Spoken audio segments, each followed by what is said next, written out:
బ్రేకింగ్లో చూస్తున్నాం. వరంగల్ జిల్లా చెన్నారావుపేట మండల కేంద్రంలో కాంగ్రెస్ బీఆర్ఎస్ వర్గీయుల మధ్య ఘర్షణ జరిగింది. సుమారు 11 గంటల ప్రాంతాల్లో చెరువు కొమ్ము తాండాలో చలిమంట కాగుతున్న కాంగ్రెస్ కార్యకర్తలు అటు నుంచి వెళ్తున్న బీఆర్ఎస్ వర్గీయుల మధ్య వివాదం చెలరేగింది. గొడవతో ఒక్కసారిగా ప్రాంతంలో భయానక వాతావరణం చోటు చేసుకుంది.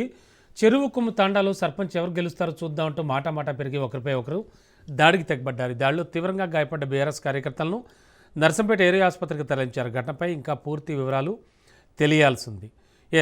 అసలు యాక్చువల్గా రాత్రి ఏం జరిగింది? మరింత అదనపు సమాచారం అందించడానికి వరంగల్ నుంచి మా కరస్పాండెంట్ చంద్రశేఖర్ సిద్ధంగా ఉన్నారు. చంద్రశేఖర్, కేవలం సర్పంచ్ ఎవరవుతారు అనే విషయంపై మాత్రమే ఈ గొడవ జరిగినట్ట, ఎట్లా? రమణ, ఏదైతే వరంగల్ జిల్లా చెన్నారావుపేట మండలంలో చెరువు కొమ్మ తండలో రేపు 3వ విడతలో గ్రామ పంచాయతీ ఎన్నికలు ఉన్న నేపథ్యంలో ఈ గ్రామాల్లో అయితే ఈ సర్పంచ్ పదవుల విషయంలో అయితే కొంత ఘర్షణ వాతావరణం చోటు చేసుకుంటుంది. ఇది అధికార ప్రతిపక్ష పార్టీలకు మధ్య ఘర్షణ వాతావరణం చేసుకోవడం కాదు, కొన్ని ప్లేస్ లో ఓడిపోయిన అభ్యర్థుల పైన గెలిచిన అభ్యర్థులు దాడి చేస్తున్నారు. కొన్ని ప్లేస్ లో గెలిచిన అభ్యర్థుల మీద ఓడిపోయిన అభ్యర్థులు దాడి చేస్తున్న ఘటన అయితే జరుగుతున్న పరిస్థితి అయితే నెలకొంది. ముఖ్యంగా రేపు నిన్న సాయంత్రం 5 గంటల నుంచి ప్రచారం బంద్ అవడంతో నిన్న రాత్రి అక్కడ కాంగ్రెస్ పార్టీ కార్యకర్తలు చెరువు కొమ్మ తండాలో చలిమంట కాగుతున్నారు.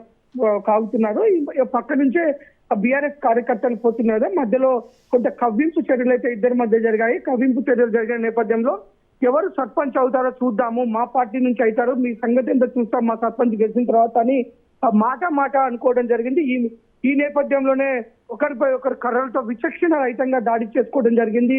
అసలు గ్రామాలలో అసలుకి కలిసి ఉండాల్సిన వ్యక్తుల మధ్య ఈ సర్పంచ్ గ్రామ పంచాయతీ ఎన్నికలు కొన్ని ప్లేస్లో కొంచెం చిచ్చు పెట్టిందని చెప్పుకోవచ్చు. విచక్షణ రహితంగా ఇరు వర్గాలు కూడా కర్రలతో దాడి చేసుకోవడంతో తీవ్ర గాయాలైన పరిస్థితి అయితే ఉంది. బీఆర్ఎస్ కార్యకర్తలకు కొంత మందికైతే గాయాలు తీవ్రంగా అయినాయి. ఈ నేపథ్యంలో వారందరినీ కూడా ఏరియా ఆసుపత్రికి తరలించి అయితే ప్రస్తుతం చికిత్స అందిస్తున్న పరిస్థితి.